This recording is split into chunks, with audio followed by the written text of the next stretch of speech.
Hello friends, good morning. എല്ലാവർക്കും മഹാലക്ഷ്മി സീരിയലിൻ്റെ ഇന്നത്തെ എപ്പിസോഡിൻ്റെ വിശേഷങ്ങളിലേക്ക് സ്വാഗതം. അങ്ങനെ സാഗറിനോടൊപ്പം മഞ്ജു പോയത് കണ്ണൻ്റെയും മഹാലക്ഷ്മിയുടെയും അറിവോടെയാണ് എന്ന് പറഞ്ഞ മേഘനോട്, തനിക്ക് ഇത് പറയാൻ നാണമില്ലേ, തന്നെ പോലെ തന്നെയാണ് ഞങ്ങൾക്ക് സാഗറും. എൻ്റെ ചിത കത്തിത്തീർന്നത് കണ്ട് ചിരിച്ച് സന്തോഷിച്ച തൻ്റെ മുഖം എൻ്റെ മനസ്സിൽ ഇപ്പോഴും അതേപോലെയുണ്ട്. എന്നെയും കണ്ണേട്ടനെയും തമ്മിൽ വേർപിരിക്കാൻ ഞങ്ങളുടെ ഇടയിലേക്ക് കടത്തിവിട്ട് സാഗർ തന്നെ തൻ്റെ പെണ്ണിനെ കൊണ്ടുപോയത് ദൈവത്തിൻ്റെ തിരിച്ചടിയാണെന്ന് പറഞ്ഞുകൊണ്ട് മേഘന് കണക്കിന് കൊടുക്കുന്നുണ്ട് കേട്ടോ മഹാലക്ഷ്മി. പിന്നീട് കണ്ണൻ്റെ മുറിയിലേക്ക് ഒളിഞ്ഞു നോക്കുന്ന മേഘന് കണ്ണൻ്റെ ഇടത് കാലം ചലിക്കുന്നുണ്ടോ എന്നുള്ള ഒരു കാര്യത്തിൽ സംശയം തോന്നുന്നുണ്ട്. ഇതേസമയം കൃത്യസമയത്ത് മാർക്കോ അവിടെ എത്തി അയാൾക്ക് കണക്കിന് കൊടുത്ത് വിടുകയും ചെയ്യുന്നുണ്ട്. ശേഷം സാലറി കിട്ടി, നമുക്കൊന്ന് പുറത്ത് പോയിട്ട് വരാമെന്ന് ഉണ്ണി വന്ന് പറയുമ്പോൾ, നാണമില്ലേ ഉണ്ണിയേട്ടൻ അവളുടെ ശമ്പളം പറ്റി ഇങ്ങനെ ജീവിക്കാൻ?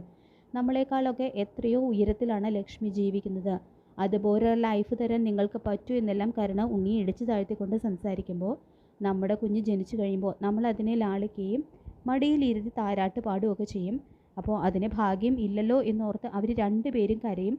അവിടെയാണ് കരുണേ നിൻ്റെ വിജയം എന്നെല്ലാം ഉണ്ണി പറയുമ്പോൾ, അവർ ചിലപ്പോൾ ഒരു കുഞ്ഞിനെ ദത്തെടുത്താലോ, പിന്നെ ലക്ഷ്മിക്ക് പ്രഗ്നൻ്റ് ആവാൻ എന്തൊക്കെയോ മാർഗങ്ങളുണ്ട്.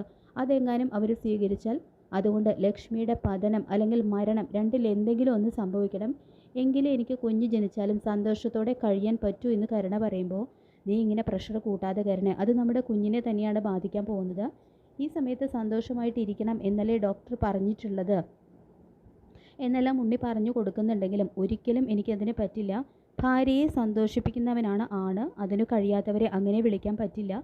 എൻ്റെ മുത്തശ്ശിയും അച്ഛനും ഒക്കെ പറയുന്നത് പോലെ നിങ്ങളെ കഴിവ് കെട്ടവനെന്നോ കിഴങ്ങനോ എന്നൊക്കെ എനിക്ക് വിളിക്കേണ്ടി വരും എന്നെല്ലാം പറഞ്ഞുകൊണ്ട് വീണ്ടും ഉണ്ണിയെ ഇടിച്ചു താഴ്ത്തി സംസാരിക്കുകയാണ് കേട്ടോ കരുണ. അങ്ങനെ കരുണയുടെ ആ വാക്കുകൾ കേട്ട് വല്ലാതെ നാണക്കേടും അപമാനവും ഒക്കെ ആവുന്നുണ്ട് കേട്ടോ ഉണ്ണിക്ക്. പിന്നീട് മേഘൻ വാമൻ്റെ അടുത്ത് ചെന്നിട്ട് കണ്ണൻ്റെ മുറിയുടെ താക്കോൽ ദൂരത്തിലൂടെ നോക്കിയെന്നും കണ്ണൻ്റെ വലതുകാല് പോലെ തന്നെ ഇടതുകാലം ചലിച്ചോ എന്നുള്ള കാര്യത്തിൽ എനിക്ക് നല്ല സംശയമുണ്ട്. ആ തോമസ് സാറും അവരുടെ ആളാണ്, അതുകൊണ്ട് അയാൾ പറയുന്നൊന്നും വിശ്വസിക്കാൻ പറ്റില്ല. ആ മാർക്കോ വന്നില്ലായിരുന്നെങ്കിൽ എൻ്റെ സംശയം സത്യമാണോ എന്ന് ഞാൻ ഉറപ്പുവരുത്തേനെ എന്നെല്ലാം മേഘം പറയുമ്പോൾ, നിൻ്റെ സംശയം സത്യമാകാൻ സാധ്യതയുണ്ട് മേഘ. കാരണം അന്ന് കരുണയും ദുർഗയും അവൻ്റെ ഇടതുകാൽ ചലിച്ചതിനെക്കുറിച്ച് സംശയം പറഞ്ഞിരുന്നല്ലോ. നീ ഇതിപ്പോൾ തന്നെ ഉണ്ണിയെ വിളിച്ചറിയിക്കണം. പിന്നെ നീ ഇനി അവൻ്റെ മുറിയുടെ പരിസരത്തേക്കൊന്നും പോകാതിരിക്കുന്നതാണ് നല്ലത്. ആ മാർക്കോ പറഞ്ഞാൽ പറഞ്ഞതുപോലെ ചെയ്യുന്നവനാണ്. അവൻ കണ്ണൻ്റെ മുറിക്ക് കാവലായിട്ടുണ്ട്, അതുകൊണ്ട് സൂക്ഷിക്കണം മേഘ, ഇല്ലെങ്കിൽ നിനക്കും എന്നെ പോലെ ഇവിടെ വന്ന് കിടക്കേണ്ടി വരും എന്നെല്ലാം വാമൻ പറഞ്ഞു കൊടുക്കുന്നുണ്ടെങ്കിലും, ഇല്ലാച്ച അങ്ങനെ അവൻ്റെ മുന്നിൽ തോറ്റു കൊടുക്കാനൊന്നും ഞാൻ ഒരുക്കമല്ല. എൻ്റെ സംശയം സത്യമാണോ എന്ന് ഉറപ്പിക്കണം. അതിന് അച്ഛനും എൻ്റെ കൂടെ വരണം, കണ്ണൻ്റെ മുറിയുടെ അടുത്ത് വരെ വരണം എന്നെല്ലാം മേഘൻ പറയുന്നുണ്ട് കേട്ടോ വാമനോട്. പിന്നീട് മേഘൻ ഉണ്ണിയെ വിളിക്കുന്നു. എന്നിട്ട് അപ്പച്ചിയുടെയും കരുണമോളുടെയും സംശയം ശരിയാണോ എന്ന് സംശയമുണ്ട് ഉണ്ണി. കണ്ണൻ്റെ ഇടതുകാൽ ചലിച്ചതായിട്ട് എനിക്കും തോന്നി. അങ്ങനെ വന്നാൽ കണ്ണൻ അധികം വൈകാതെ എഴുന്നേറ്റ് നടക്കും, അത് നമ്മൾ കാണുമെന്നെല്ലാം മേഘം പറയുമ്പോൾ അത് കേട്ട് ഞെട്ടിത്തരിക്കുന്നുണ്ട് കേട്ടോ ഉണ്ണി. മേഘേട്ടൻ പറഞ്ഞത് സത്യമാണോ എന്ന് ഉണ്ണി വീണ്ടും എടുത്ത് ചോദിക്കുമ്പോൾ, അതേ ഉണ്ണി, എങ്കിലും ഞാൻ ഇവിടെ തന്നെ ഉണ്ടല്ലോ. എൻ്റെ സംശയം ശരിയാണോ എന്ന് ഞാൻ ഇന്ന് തന്നെ ഉറപ്പിക്കും.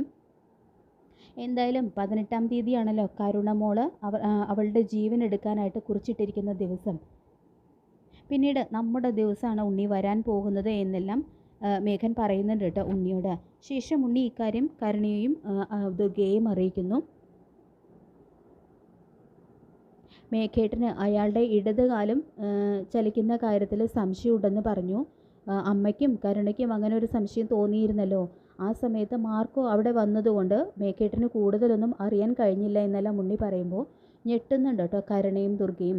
ചിലപ്പോൾ അത് അവൻ്റെ സംശയം മാത്രമായിരിക്കും, അത് സത്യമാകണമെന്നില്ല എന്നെല്ലാം ദുർഗ പറയുമ്പോൾ, മേഘേട്ടൻ്റെ സംശയം സത്യമായിരിക്കും അമ്മേ, നമ്മളും അയാളുടെ ഇടതുകാല് ചലിക്കുന്നത് കണ്ടതല്ലേ. അങ്ങനെ 3 പേർക്കും ഒരേ കാഴ്ച തന്നെ കണ്ടിട്ടുണ്ടെങ്കിൽ അതൊരിക്കലും നമ്മുടെ സംശയമായിരിക്കില്ല.